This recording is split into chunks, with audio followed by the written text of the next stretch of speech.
ጠላቶቻችን ጽምዶ ብሎ መጥተዋል። ጽምዶ ዛሬ የተፈጠረ እንዳይመስላችሁ። ጽምዶ የ1960ዎቹ ስትራቴጂ ነው። ታስታውሱ ከነበረ አንብባችሁ ከሆነ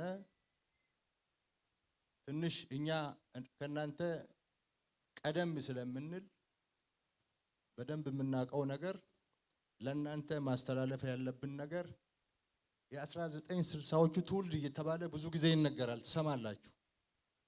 የ1960ዎቹ ትውልድ ማለት የዛሬ ጽምዶ ማለት ነው። የዛ ዘመን ትውልድ ማርክሲዝም ሌኒዝም እያለ ታሪካዊ ጠላቶቻችንን እያጋበዘ ሞቃዲሾ እየሄደ ካይሮ እየሄደ ኃይል እያሰባሰበ የሱዳን፣ የግብፅ፣ የኤርትራ ቅንጅት በመፍጠር ኢትዮጵያን ከባህር በር የማባረር ዘመን ነበረ።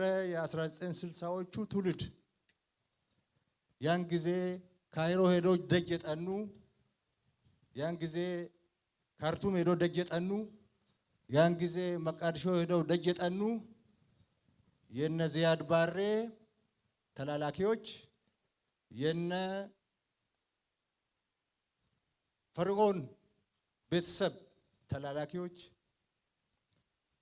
የካርቱም ተላላኪዎች ግንባር ፈጥረው የዛሬ 60 ዓመት ኢትዮጵያን ከባህር በር በማባረር ኢትዮጵያን በእርስ በርስ ግጭት በማዳከም በቀጠናው ትርጉም ያለው አገር እንዳትሆን በቀጠናው የአባይን ውሃ እንዳትጠቀም ሲደረግ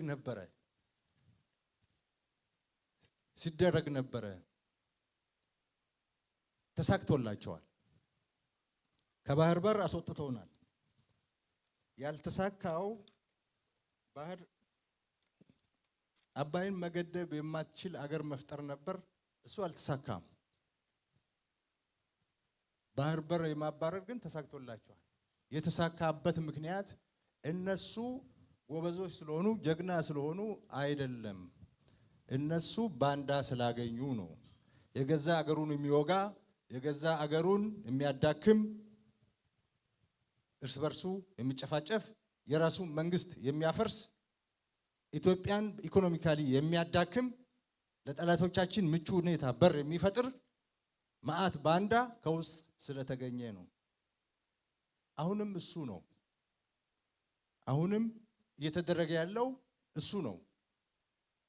ያን ጊዜ የነበሩ ባንዳዎች መልካቸውን ቀይረው ነው እንጂ ያሉት እነሱ ናቸው።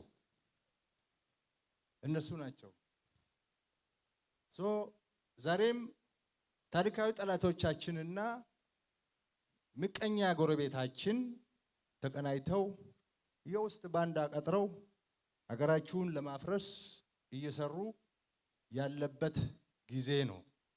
እድሜ ለመከላከያ ሰራዊታችን አከርካሪያቸውን መጥቶ ተሽመድምደው ጣረሞት ላይ ያሉበት ጊዜ ነው። እናንተ ወደ ሰራዊታችሁ ስትቀላቀሉ ይህንን ጣረሞት ላይ ያለውን ባንዳ ጨርሳችሁ ማስወገድ ይኖርባችኋል።